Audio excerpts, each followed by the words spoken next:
Mid রেঞ্জে সনির আরো একটা নতুন ফোন লঞ্চ হয়ে গেছে, যার মডেল সনি এক্সপেরিয়া 10 মার্ক 6। এবং আজকের ভিডিওতে জানাবো ফোনটাতে কি কি স্পেসিফিকেশন থাকছে আর বাংলাদেশে এটার দাম কেমন হতে পারে। সো প্রথমে ডিজাইন দিয়ে শুরু করা যাক। সনি খুবই মিনিমালিস্টিক ডিজাইন দিয়ে ফোন নিয়ে আসে। এইটার ডিজাইনও খুবই মিনিমালিস্টিক রাখা হয়েছে, তবে ফোনটার সামনের দিক থেকে দেখলে মনে হবে এটা 2016 বা 18 সালের দিককার কোন একটা ফোন হবে, কারণ এই ফোনটার উপরে এবং নিচের দিকে বিশাল আকারের চিন এবং বেজেল রাখা হয়েছে। সো তারা যদি এই বিষয়টাকে ফিক্স করতে পারে তাহলে কিন্তু তাদের ডিজাইন নিয়ে আর কোনো কমপ্লেন থাকে না। এছাড়া ওভারঅল কিন্তু যে কারো পছন্দ হওয়ার মতো ডিজাইনই আছে। তবে এই ফোনটা কিন্তু পুরাটা একটা প্লাস্টিক বডির ফোন, ব্যাক প্যানেলও প্লাস্টিক থাকছে এবং ফ্রেমটাও প্লাস্টিকের। আর এই টোটাল ফোনটার ওজন হচ্ছে 164 গ্রাম।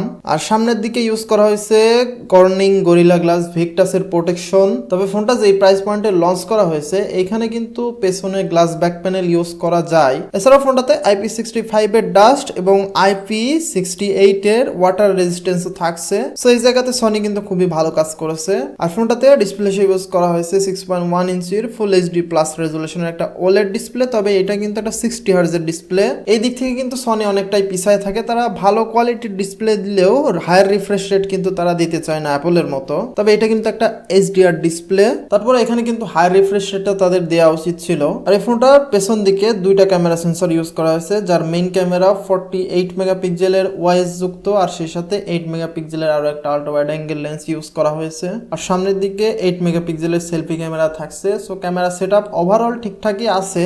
সনি ওয়ার্ল্ডের বেস্ট ক্যামেরা সেন্সর বানানো সত্ত্বেও তাদের ফোনগুলোতে কিন্তু খুব একটা ভালো ক্যামেরা দেখা যায় না। বাকি ফোনগুলোর তুলনায় তারা কিন্তু কম্পিটিশনে খুব একটা টিকতে পারে না। তো এই জায়গাতে কিন্তু সনির একটু ইমপ্রুভমেন্ট করা উচিত। আর ফোনটাতে প্রসেসর হিসেবে ইউজ করা হয়েছে স্ন্যাপড্রাগনের 6 Gen 1। এটা একটা 4 ন্যানোমিটারের চিপসেট। তবে এই ফোনটা যেই প্রাইস পয়েন্টে আসছে এই দাম হিসাবে কিন্তু এই চিপসেটটা কিন্তু কোনোভাবে যায় না। এখানে কিন্তু আরো বেটার কিছু দেওয়া উচিত ছিল। ফোনটাতে সফটওয়্যার হিসেবে out of the box Android 14 দিয়ে লঞ্চ করা হয়েছে এবং অফিসিয়ালি তারা জানিয়ে দিয়েছে যে 3 বছরের মেজর অ্যান্ড্রয়েড আপডেট এবং 4 বছরের সিকিউরিটি আপডেটও দিবে। তো দেখার বিষয় হচ্ছে তারা আপডেটগুলো ঠিকঠাক ভাবে দেয় কিনা। আর ফোনটাতে ব্যাটারি হিসেবে ইউজ করা হয়েছে 5000 mAh এর ব্যাটারি আর পিডি চার্জিং এর সাপোর্টও থাকছে। তবে কিন্তু এখানে সুপার ফাস্ট চার্জিং এর ফ্যাসিলিটিটা পাচ্ছেন না। সনি কিন্তু খুব বেশি ফাস্ট চার্জিং ইউজ করে না। এছাড়া ফোনটাতে ডুয়াল স্টেরিও স্পিকার থাকছে আর সনির স্পিকার কোয়ালিটি তো একদম নেক্সট লেভেলেরই হয়। সে সাথে 3.5mm হেডফোন জ্যাকটা উপস্থিত থাকছে।